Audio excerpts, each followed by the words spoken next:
কোহিনূর শুধু নামটাই যথেষ্ট, তাই না? চোখের সামনে ভেসে ওঠে অবিশ্বাস্য সুন্দর অমূল্য এক রত্নের ছবি। কিন্তু এটা শুধু একটা হীরা নয়, এর সঙ্গে জড়িয়ে আছে ক্ষমতা, জয় আর এন্ডলেস বিতর্কের এক লম্বা ইতিহাস।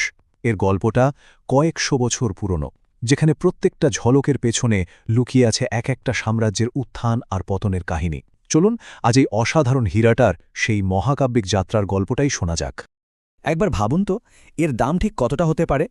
ওয়াফা বেগমের এই কথাটা শুনলেই বোঝা যায় পশ্চিমে পৌঁছানোর অনেক আগে থেকেই এই হীরাটাকে ঠিক কী চোখে দেখা হতো। এর মূল্য এতটাই বেশি ছিল যে সোনা দিয়েও মাপা যেত না। মানে, এটা শুধু একটা দামি পাথর ছিল না, এটা ছিল একটা অমূল্য সম্পদ, যার কোনো তুলনাই হয় না। আচ্ছা, চলুন এবার গল্পের একটা খুব গুরুত্বপূর্ণ মুহূর্তে যাই। আমরা তো সবাই একে কোহিনূর নামেই চিনি, কিন্তু মজার ব্যাপার হলো এই নামটা কিন্তু এর প্রথম নাম ছিল না। তাহলে এই বিখ্যাত নামটা এলো কোথা থেকে, কিভাবে? দৃশ্যটা একটু কল্পনা করার চেষ্টা করুন।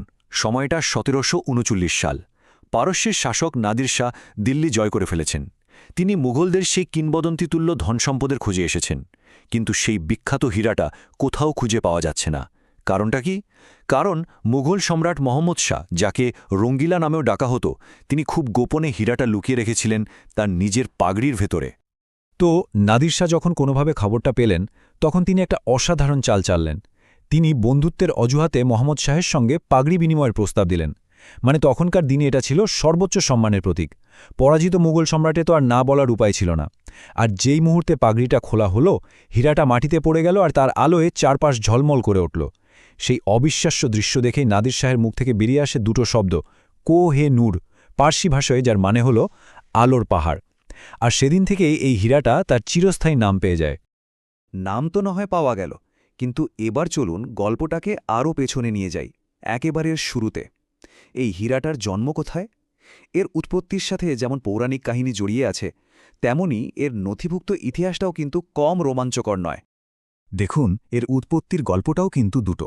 এক পৌরাণিক বিশ্বাস, সেই অনুযায়ী এই হীরাটা আসলে মহাভারতের সেই বিখ্যাত শ্যামন্তক মণি, যা প্রায় ৫,০০০ বছরেরও বেশি পুরনো। কিন্তু ঐতিহাসিক প্রমাণ আমাদের নিয়ে যায় ত্রয়োদশ শতাব্দীতে। জানা যায় এটিকে প্রথম খুঁজে পাওয়া যায় কাকতীয় রাজবংশের সময় অন্ধ্রপ্রদেশের বিখ্যাত গোলকোন্ডার কল্লুর খনি। আর যেটা শুনলে সত্যি অবাক হতে হয় সেটা হলো এর আসল আকার। যখন এটা পাওয়া যায় তখন এর ওজন ছিল, ভাবা যায়, ৭৯৩ ক্যারেট, যা এটিকে সেই সময়ে বিশ্বের বৃহত্তম হীরা বানিয়ে দিয়েছিল। এর বিশালত্ব আজকের দিনে কল্পনা করাও প্রায় অসম্ভব। আর এখান থেকেই কোহিনূরের সেই অদ্ভুত যাত্রাটা শুরু হয়। কারণ এই হীরাটা কখনো বিক্রি হয়নি। এটা সবসময় হাতবদল হয়েছে, যুদ্ধের পুরস্কার হিসেবে, মানে বিজয়ের প্রতীক হিসেবে। যে রাজা জিতেছেন, হীরাটিও তার দখলে এসেছে। এর যাত্রাপথটা একবার দেখুন। প্রথমে ছিল কাকতীয়দের কাছে, সেখান থেকে গেল আলাউদ্দিন খিলজির হাতে, তারপর তুগলকদের দখলে, আর অবশেষে ১৫২৬ সালে পানিপথের যুদ্ধের পর এটা মুঘল সাম্রাজ্যের প্রতিষ্ঠাতা বাবরের হাতে আসে। প্রত্যেকবারই এটা ছিল ক্ষমতার পালাবদলের এক নীরব সাক্ষী। মোঘল দরবারে এসে এর কদর যেন অন্য মাত্রায় পৌঁছে গেল। সম্রাট শাহজাহান এটিকে তার বিখ্যাত ময়ূর সিংহাসনের ঠিক চূড়ায় স্থাপন করেন। বলা হয় এই সিংহাসনটা বানাতে নাকি তাজমহলের চেয়েও দ্বিগুণ খরচ হয়েছিল। আর কোহিনূর ছিল সেই অবিশ্বাস্য ঐশ্বর্যের মুকুট।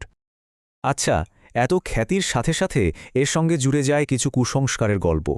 আর প্রথমবারের মতো ভারতের বাইরে এর যাত্রার কাহিনীটাও কিন্তু এখান থেকেই শুরু। এই হীরার সাথে একটা অশুভ কিংবদন্তি জড়িয়ে আছে।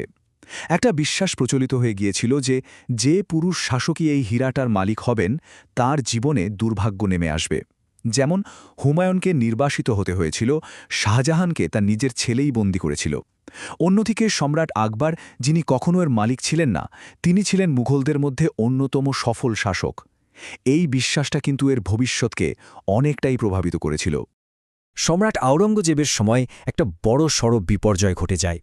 তিনি হীরাটিকে আরও সুন্দর করার জন্য এক জোহরিকে দেন, কিন্তু সেই আনাড়ি জোহরির একটা মারাত্মক ভুলে হীরাটার একটা বিশাল অংশ ভেঙে যায়।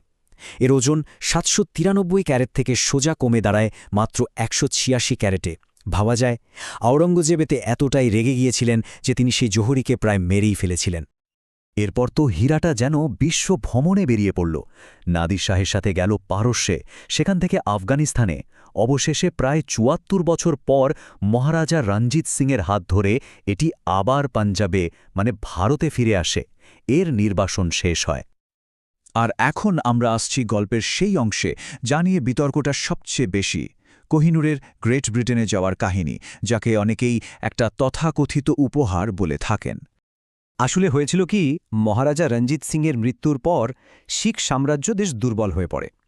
ব্রিটিশরা ঠিক সেই সুযোগটাই নেয় এবং দ্বিতীয় ইঙ্গো শিখ যুদ্ধে জয়ী হয়। এরপর যা হয় তা নিয়েই আসল বিতর্ক।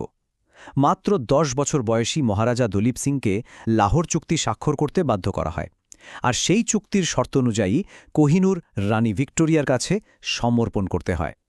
কিন্তু লন্ডনে এর অভিষেকটা ঠিক জমল না। হীরাটি যখন ক্রিস্টাল প্যালেসে এক বিশাল প্রদর্শনীর জন্য রাখা হয়, তখন ব্রিটিশ জনগণ এর সাদামাটা রূপে বেশ হতাশ হয়, কারণ ভারতীয় কাটিংয়ের জন্য এতে ইউরোপীয় হীরার মতো সেই চোখ ধাঁধানো ঝলক ছিল না।